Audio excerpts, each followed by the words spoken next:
अस्सलाम वालेकुम रहमतुल्लाहि व बरकातहू। प्यारे बच्चों, सफाई क्लास में आपका स्वागत है। प्यारे बच्चों, आज हम देखेंगे सफर का साथी और सिरदर्द भाग क्रमांक 3। इससे पहले हमने भाग 2 देखा है और भाग 2 में हमने ये देखा था कि लेखक ने बिना मांगे अखबार पढ़ने वालों पर करारा व्यंग किया है बच्चों, और उन्होंने लेखक ने समाचार पत्र का अलग अलग उपयोग किस प्रकार से किया जाता है यह भी बताया है।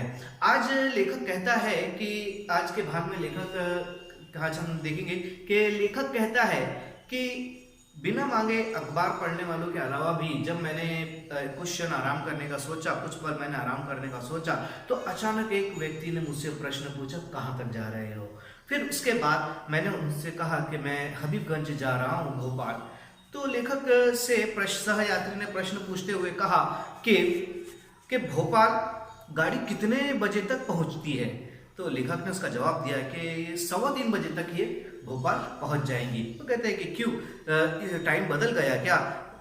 लेखक कहता है कि नहीं, ये वही टाइम है। वो कहते हैं कि पहले तो 4 बजे तक पहुंचती है, इससे पहले तो 4 बजे तक पहुंची थी, आज 3:15 बजे तक कैसा। तो लेखक कहता है कुछ ना कुछ टाइम में बदल हो गया होगा। उसके बाद में बच्चों लेखक कहता है, लेखक से वे प्रश्न पूछते हुए कहते हैं कि हबीबगंज ही क्यों। लेखक कहता है कि मुझको हबीबगंज से तुलसी नगर जाना है, जो हबीबगंज से पास पड़ता है। वे सहयात्री चिड़कर कहता है कि खाक पास पड़ता है, वहां से ऑटो वाला 5-7 रुपए ले लेगा। फिर उसके बाद वो कहता है कि तुम भोपाल उतरो, भोपाल उतरो और भोपाल से थोड़ा सा आप आगे जाएंगे तो वहां पर आपको टेम्पो मिल जाएगी, जो 50 पैसे में आपको टीटी नगर और टीटी नगर से तुलसी नगर तक पहुंचा देगा। फिर लेखक कहता है कि भाई ठीक है, तुलसी नगर तो ठीक है, क्या पर वो मुझको अरोरा कॉलोनी तक पहुंचाएगा। तो लेखक कहता है कि इस प्रकार से बहुत से लोग जो होते हैं सफर में क्या सवाल पूछेंगे ये हम बता नहीं सकते।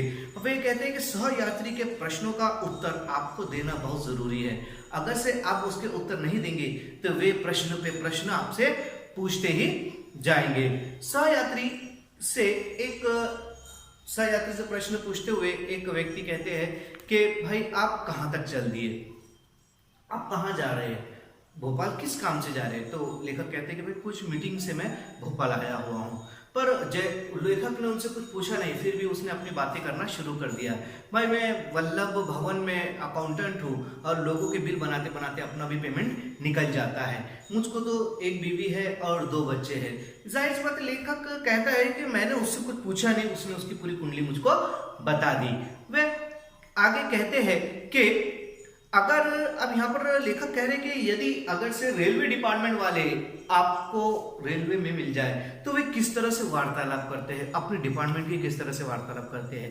तो वे कहते हैं कि मैंने देखा कि हमारे डिब्बे में जो है रेल डिपार्टमेंट में कार्य करने वाले लोग सफर कर रहे थे।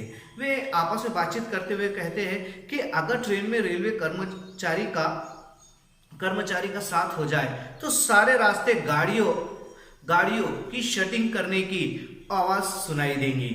शटिंग करने की, जब गाड़ी पटरी पर लगती है तो वो इस प्रकार से कार्य की आवाज आती है, तो शटिंग करने की आवाज सुनाई देंगी।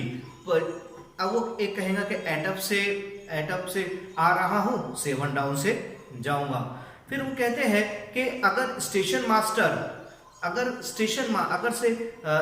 मास्टर सिग्नल दे दे तो मैं समय पर घर पहुंच जाऊंगा, वरना रात तो यहीं गुजारनी पड़ेगी।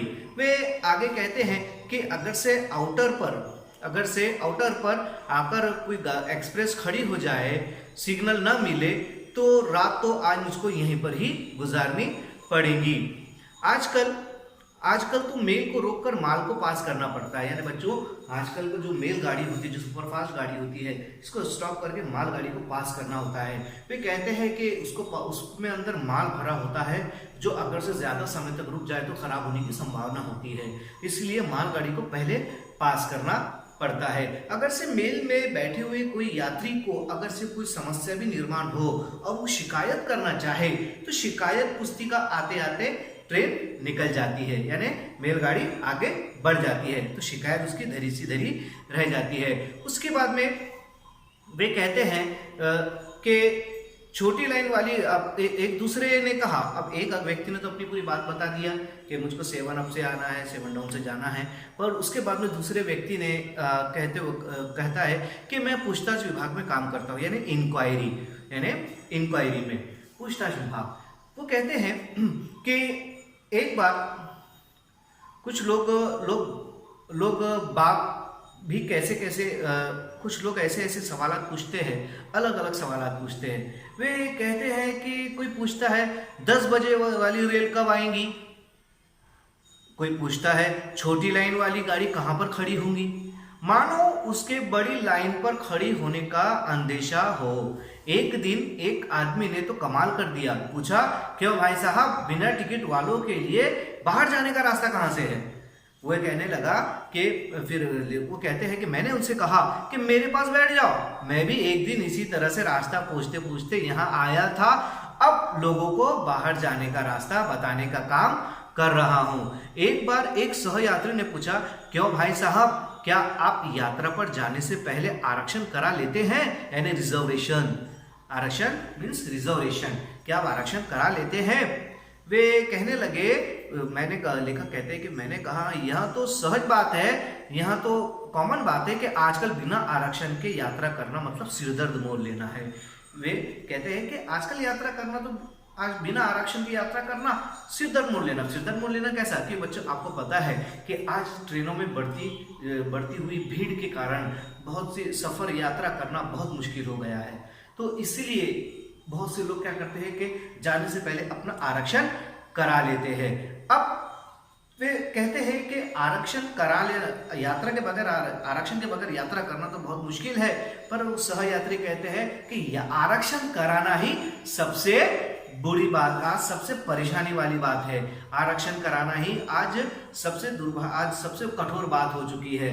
क्यों? क्योंकि आरक्षण ही नहीं मिलता। आरक्षण हम कराने जाओ तो वे कहते हैं कि आज अभी नहीं, आप कल आ जाइए, आप परसों आ जाइए। या तो बच्चों आजकल तो ऐसा हो चुका है कि आरक्षण के नाम पर सरासर लूट मची हुई है। आजकल आरक्षण के नाम पर सरासर धोखाधड़ी लगी हुई है। फिर लेखक कहते हैं कि आज आरक्षण के बगैर यात्रा करना तो बहुत ही बड़ा सिरदर्द है।